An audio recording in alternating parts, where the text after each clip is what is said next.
So you've Yeah. worked on several different movies. I was looking at your IMDb. So you were. I do my research, man. I do my research. Oh my god. I want IMDb. Yeah. Oh, you didn't know that? No, I totally knew that. Oh, okay. 'Cause I was gonna say like, because I learned recently from another interview that you have to pay to have a headshot up there. So it's like somebody's paying for you to have a headshot up there. I think my manager was the one that opened that, so that is actually a thing.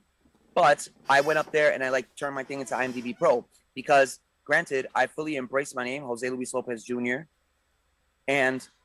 But like that took a while because my name is so common that it's like, how do you make Jose Lopez feel special? And like I went a long time without like not really liking my name, and like it was really great space to arrive to like own my name. So like, and it was about embracing the whole thing. Jose Luis Lopez Jr. Please say the Jr.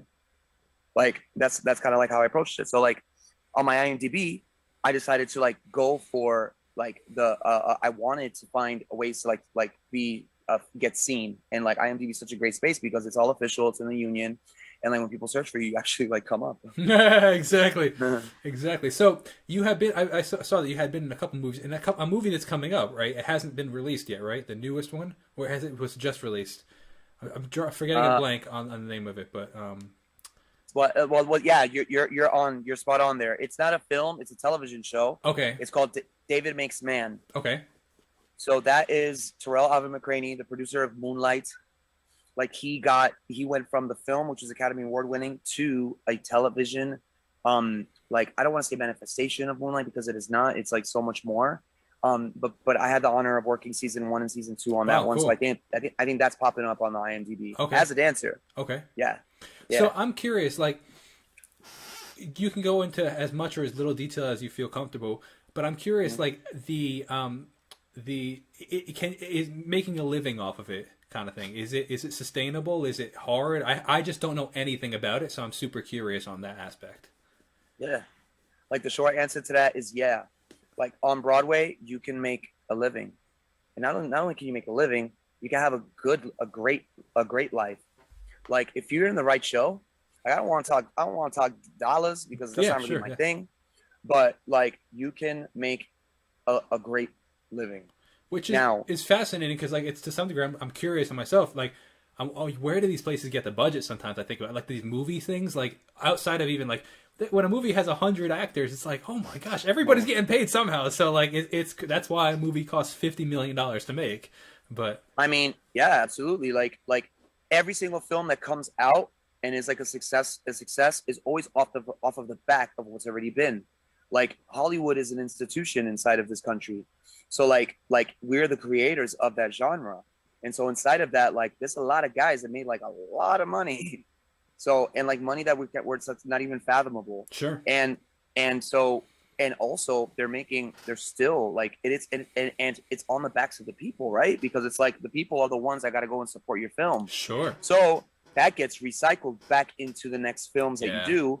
And as you have something the craziest, like what was the last thing that I think I don't know what the full budget for In the Heights movie was. I'm interested to know that number. Should I ask Siri? Go for it. We'll see. Nah, we'll see. You don't want to know, or you do want to know? Nah, I don't have my Google Assistant. My Google Assistant is like a lot more lit. Oh wait, actually, you know what? Are you Googling? I am right now. Okay, I'm here for it. In the Heights movie budget, $55 million. Whoa! Holy, so $55 million, guy. That's a lot of money. That is a lot. Well, when you put that in perspective, it's like I can see why everybody gets paid. Yeah, and it's unionized, so like we're covered. Okay, like, so that's a great point too. Yeah. Okay. Yeah. So now something to consider as a dancer, at least, or like even as an actor, like a supporting actor, stuff. You know, not everybody is going to be like the big star. Mm-hmm. We're still going to try though, but like not everybody will become that. And so like inside of that, like you got to be very just smart about the jobs that you do. I think, and believe why you had that's how May screwed up. That's Kanye. Oh my goodness, he's so good. In any case, don't leave. Wait, is that the reference that I wanted to make? In any case, what I really am trying to say is, you got to like be super selective about the jobs that you're gonna take, because in certain realms inside of the movie industry, it's hard to maintain momentum. Whereas on Broadway, if you can land the job and the job is open ended, you could those kids that are in Lion King on Broadway, those kids that are in Wicked, those kids that are in Chicago, some of them. My sister-in-law is an original, like one of the original heads of the cast of Chicago. She had a job for 10 years. Yeah. You could become a millionaire on Broadway. Yeah. But you're saying it's different than in the movie industry. But in the movie industry, I'd say it's a lot harder because, you know, you have to, relationships are everything in this business, especially Absolutely. inside. Dude, you are the like 50th person to say that, and it's because it's true. People have to realize that it's relationships are probably more, it's like work ethic and relationships, and then maybe talent. You know what I mean? Absolutely. It is so important. Who you know, and then how you treat the people you know.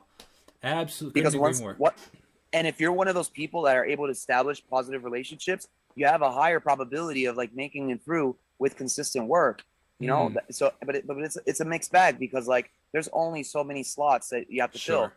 Not every film that comes out has like 20,000 dancers in it, like in the Heights. Sure. That opening number, there's so many people on the streets.